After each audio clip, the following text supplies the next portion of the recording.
കോടിയോ? 3 കോടി.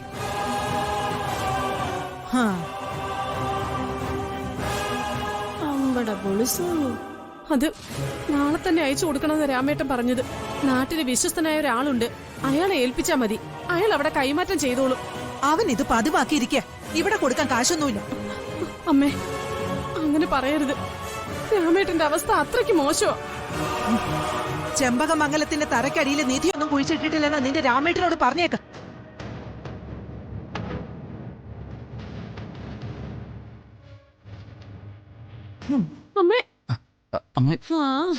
എല്ലാരും ഗൾഫിൽ ബിസിനസ് നടത്തുന്നത് കാശ് ഉണ്ടാക്കാനാ. ഈ രാമേട്ടൻ ബിസിനസ് നടത്തുന്നത് കാശ് കളയാനാ. നിന്നോട് ആരെങ്കിലും അഭിപ്രായം ചോദിച്ചോ? അല്ല, ഞാൻ പറഞ്ഞേ ഉള്ളൂ. നീ എന്നെയും എന്റെ കുടുംബത്തെയും സ്നേഹിക്കുന്ന ആത്മാർത്ഥതയുള്ള ഭാര്യയായിരുന്നെങ്കിൽ നിന്റെ അഭിപ്രായം ഞങ്ങൾ സ്വീകരിച്ചേനെ. ഈ കുടുംബത്തിന്റെയും ഞങ്ങളുടെയും തകർച്ച കാണാൻ ആ മൈഥിലിയോടൊപ്പം ആഗ്രഹിക്കുന്ന ഒരുത്തിയാ നീ. ജഗദീഷ് ചേട്ടാ, അതുകൊണ്ട് ഞങ്ങളുടെ കുടുംബത്തിൽ കയറി അനാവശ്യമായിട്ട് അഭിപ്രായം പറഞ്ഞ നേരത്തെ മേടിച്ച പോലെ ഇനി മേടിക്കും, കേട്ടോടി.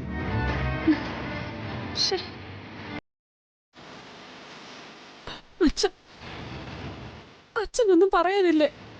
അമ്മ പറഞ്ഞില്ലേ മോളെ? ഓ, എന്ന് വെച്ച അച്ഛൻ ബുദ്ധിപൂർവ്വം കൈ ഒഴിഞ്ഞു അല്ലേ മോളെ? അച്ഛൻ വേണ്ട, ഒന്നും പറയണ്ട.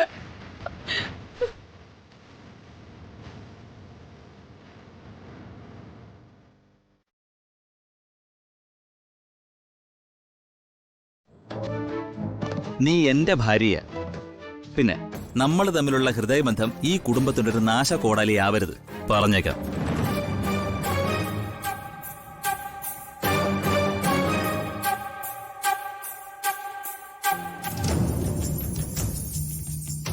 അമ്മേ, ഇനിയിപ്പോ എന്ത് ചെയ്യും? അറിയില്ല മോളെ. വാ നീക്ക്.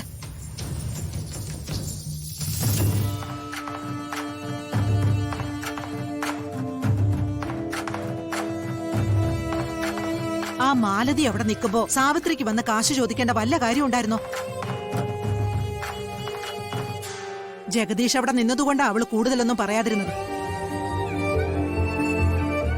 ദേ, നിങ്ങളെപ്പോലത്തെ സ്വഭാവക്കാരിയല്ല മാലതി.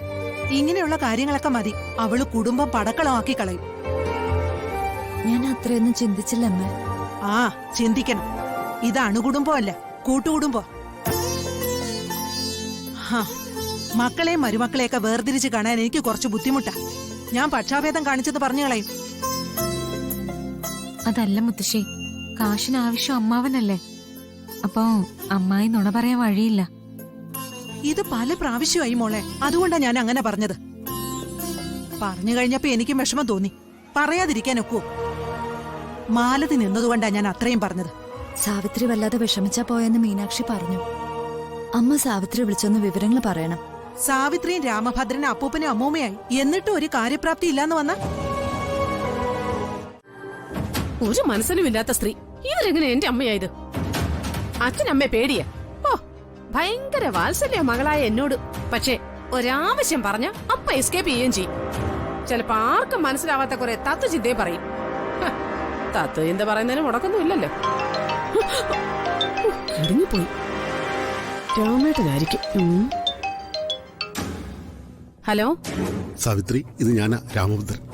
ആ രാമേട്ട, മുറിയിലാണോ? ഞാൻ എന്റെ ഫ്ലാറ്റിലോ അല്ല, മുറിയിലോ അല്ല. ഞാൻ വേറൊരു ഫ്രണ്ടിന്റെ മുറിയിലാ. അത്രയ്ക്ക് പ്രശ്നമാണോ രാമേട്ട?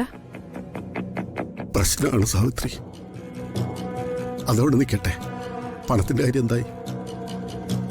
ഒരു രക്ഷയില്ല രാമേട്ട. അമ്മ കൈയൊഴിഞ്ഞു. ഒരു സഹായവും ചെയ്യില്ലെന്ന് ഉറപ്പായി.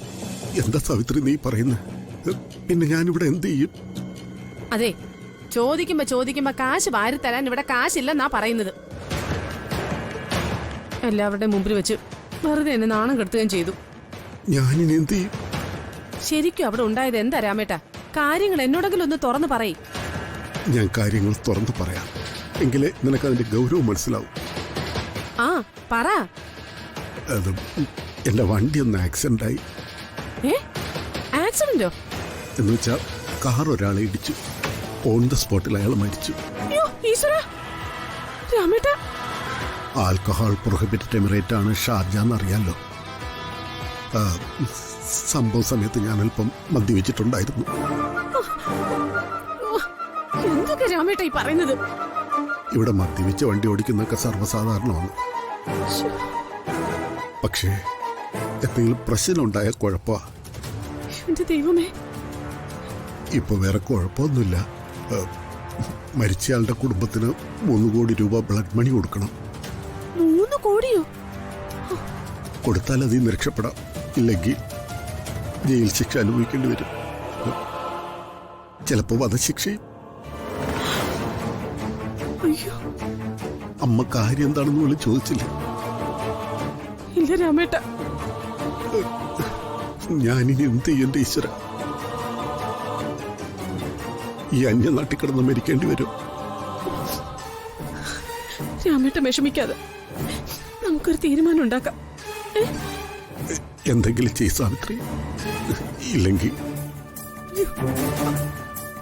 രാമേട്ട ധൈര്യമായിട്ടിരിക്കെ. ഈ സാവിത്രിയാ പറയുന്നത്. എന്റെ രാമേട്ടന്റെ പ്രശ്നം ഞാൻ പരിഹരിക്കും. ഇല്ലെങ്കിൽ പിന്നെ ഞാൻ ജീവിച്ചിരുന്നിട്ട് എന്തിനാ?